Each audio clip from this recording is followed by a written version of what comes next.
That is a statement, and I think from the conclusion of that statement, and in view of what you have seen from the weekend, Kenyans will remember the weekend, the statements delivered by senior members of the Azimio coalition, culminating to the statements made by Mr. ODINGA himself and another group of Azimio leaders yesterday somewhere in Westlands. And the so-called dossier, which we are saying is nothing but political hogwash, is a well-choreographed campaign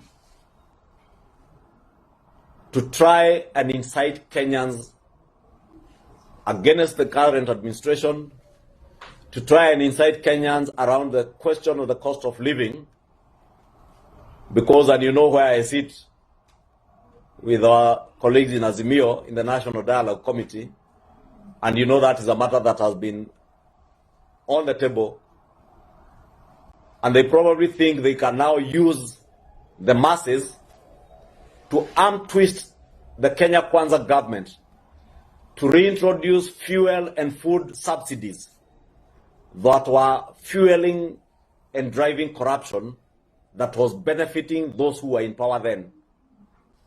And because some of them had planned and knew the plans they had to perpetuate that culture of subsidies, especially around fuel, they imagined that they can use either the dialogue process or the hogwash that we have seen being billed as dossiers to blackmail government to institute or to carry on with the state capture charade of subsidizing fuel. Kenyans were said to have gone to the streets, as they have always said, on the basis of the cost of living. But we also know it's not true. They mobilized their supporters to go to the streets on account of what they billed was a stolen election.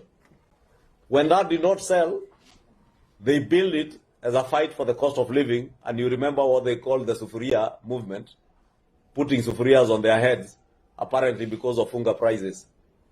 The desperation you see with Mr. ODINGA today and his ilk is because they can see and they can attest when they walk into supermarkets, the price of unga has gone down from a high of 230 shillings per 2 kg bag to a low of 145, some brands as well as 135. Part of the most expensive brands in the country now are going at 157 to 162 from 240 shillings only 6 months ago. We understand Mr. ODINGA's desperation, but we want to ask him to be honorable enough and to be honest enough with his supporters and with Kenyans. Asanteni.